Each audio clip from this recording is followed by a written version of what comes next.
Kamusta pong muli mga katambay? Nagbabalik pong muli ang inyong katambay, si Katambay Mano po mga katambay. Ito po, komentuhan po natin mga katambay, ito pong balita na talagang dito po sa ating bansa, yung sinasabi nga pong kahirapan at nasasamantala po ang ating bansa. Lalo-lalo na siyempre kasama po ang mga sinasabing kapitalista, mga negosyante, na talagang gustong kumita ng sobra-sobrang pera mga katambay. Ito po, meron pong binalita po ngayon na ito po nakaraang araw na ang ating bigas sa kabila ng napakamahal ng ating bigas, pero may dumarating naman po at napakaraming bigas na nagiging supply. Pero siyempre po sa kabila ng kagustuhan na kumita ng malaki ng mga negosyante, itong sinasabing nasa oligarko yata mga katambay, at hindi yata ito parte rin ng sinasabing mga smuggler. Pero ito po, napakarami pong bigas na nakahold lang. At sinasabi pong bago daw po i-release ay kailangan pataasin muna ang presyo mga katambay. Ganun po katindi sa ating bansa.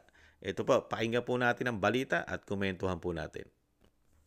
Karamihan po dito sa mga consignees po na ito ay naghihintay lamang po na tumaas ang presyo ng bigas sa merkado bago po nila ilabas. Hindi kami magkaibigan. Isiniwalat ng Philippine Ports Authority na may kalahating milyong sako ng imported na bigas ang ilang buwan ng nakatenga sa mga pantalan sa Maynila at sadyang hindi raw inilalabas na mga importer kahit cleared naman ito ng Bureau of Customs at Bureau of Internal Revenue. May hinala ang PPA hinggil dyan. Alamin sa balita ni Sheena Torno. Personal na ipinasilip ng Philippine Ports Authority o PPA ang sitwasyon sa mga pantalan sa Maynila, kung saan dinadala ang mga shipping container van na naglalaman ng mga kargamento mula sa iba't ibang bansa. Layunin nitong maipakita sa publiko na walang port congestion at maluwag pang loob ng mga pantalan. Nauna na kasing sinabi ni Department of Agriculture Secretary Francisco Chu Laurel Jr. na isa ang port congestion sa mga dahilan kung bakit nananatiling mataas ang presyo ng bigas sa bansa. Ito ay kahit pa ibinabana ng pamahalaan ang taripang itinataw sa mainaangkat na produkto katulad na lamang ng bigas. Paliwanag ng kalihim, matagal na ilalabas sa mga ito kung saan may storage fee kada araw at posibleng dinadagdag ito ng mga importer kapag ibinabagsak na ang mga bigas sa merkado. Ang pahayag ni Agriculture Secretary Chu Laurel Jr. ay itinanggi ni PPA General Manager Jay Santiago araw ng Huwebes. Ang utilization po natin ng mga yarda natin ngayon dito po sa Port of Manila, both po dito sa MI City at South Harbor, ay nasa 70% lamang po. No? Tumataas po ito sa kalagitnaan po ng Christmas season. Umaabot po tayo ng mga 91 dyan hanggang 92 hanggang Chinese New Year. But generally speaking po, naglalaro lamang po tayo sa 70 to as high as 72 and between 65 to 67 at its lowest. Iginit pa ng PPA Chief na hindi totoo na matagal nilang ipinapalabas sa mga kargamento na may lamang imported na bigas kapag nakarating na sa bansa. Halos kalahating milyong sako o katumbas sa higit 23 milyong kilo ng imported na bigas na laman ng mahigit 800 container ang nakatenga pa rin sa Manila International Container Terminal o MICT at South Harbor sa naturang lungsod. Karamihan sa mga shipping container na ito ay matagal nang nabigyan ng clearance mula sa Bureau of Customs at Bureau of Internal Revenue. Ibig sabihin ay maaari nang i-pull out ng mga consignee. Meron po dito kasi tinatawag tayong dwell time. Yung pong dwell time, yung pong tagal na mga container na nandito po sa ating yarda. Meron po tayo dito mga containers na mahigit halos isang buwan na pong nakatenga dito na hindi nilalabas. Meron po isa dito 275 days na po. Ano Wow. pong ibig sabihin nito? Ibig sabihin po nito sa aming pag-aanalisa at sa aming pagtatanong-tanong, karamihan po dito sa mga consignees po na ito ay naghihintay lamang po na tumaas ang presyo ng bigas sa merkado bago po nila ilabas. Hindi magkaibigan at nagkakilala. Grabe, no, mga tambay, oh. O yan, Pangulong Marcos.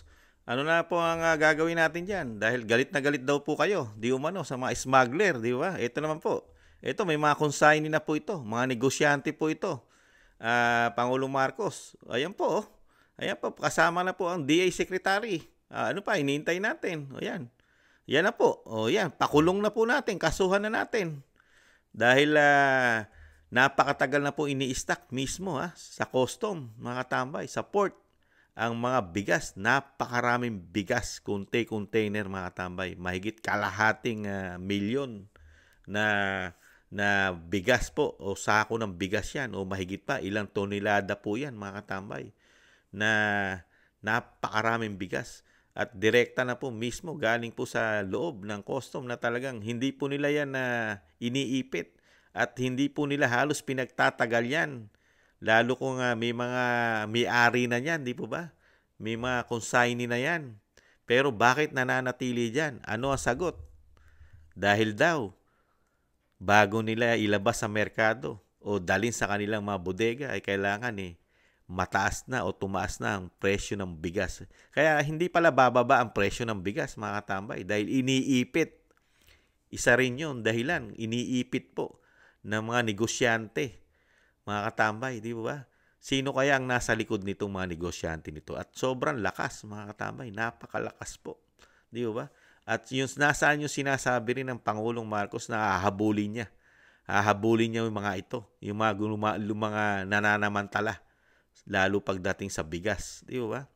Matagal na, halos 2 taon na po ito. Itong isa tingin po ni Kamanong, komento ni Kamanong, 2 taon na po ito na nananamantala, lalo po pagdating sa presyo ng bigas. Itong mga kumikita o mga negosyante, mga katambay. Pero tingnan po natin kung anong gagawing aksyon ng Malacanang dito, mga katambay. At tingnan din po natin kung iimbestigahan po ito sa sinasabing institusyon ng Kamara at Senado, itong mga mayayamang tao na nagninegosyo ng bigas sa ating bansa, mga katambay. Yan, may mga consignee yan may mga may-ari yan, mga katambay. Malalaking korporasyon yan. Malalaking tao yan, mga katambay. Ang kapitalista niyan.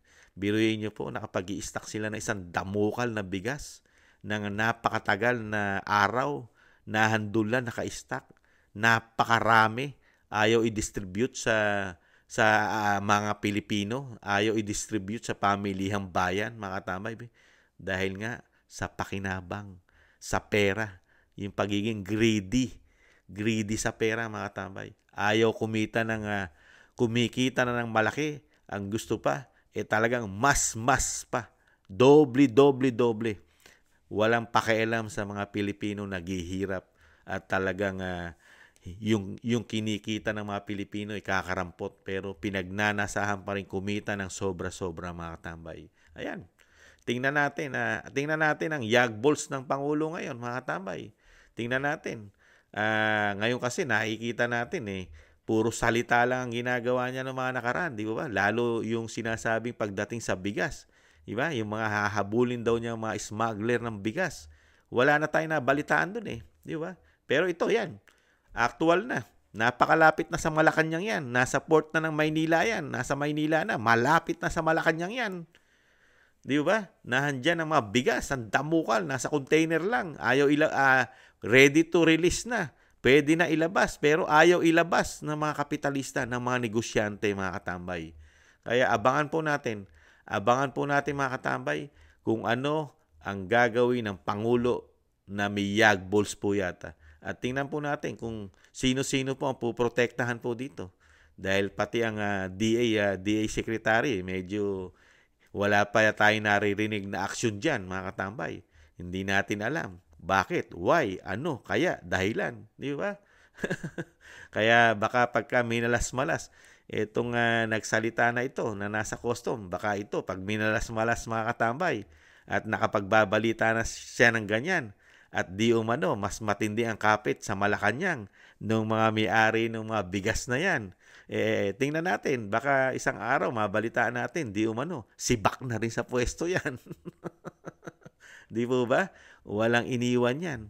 Nung mahuli yata yung anak ng PIDEA, di ba? Nung time na yon, yung anak ni DOJ Secretary, di ba? Nahulihan ng mga marijuana, di ba? Nasibak yata o na-relieve sa pwesto, mga katambay. Di umano, mga katambay. Tingnan natin.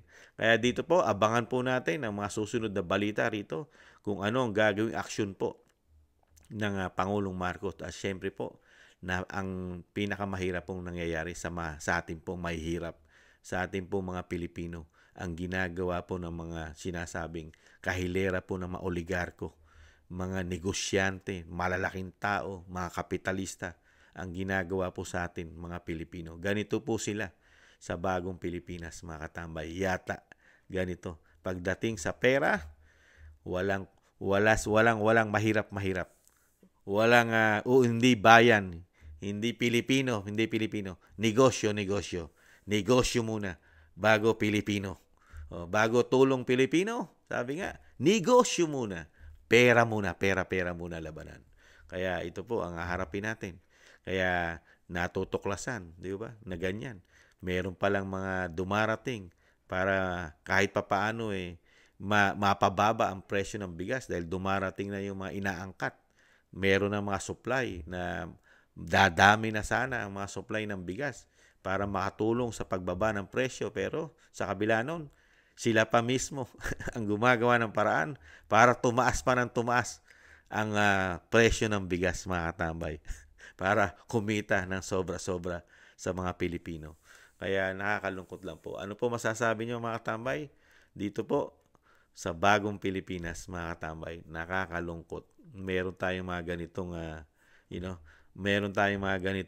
diskarte na nakakalusot, mga katambay. Sana hindi makalusot ito.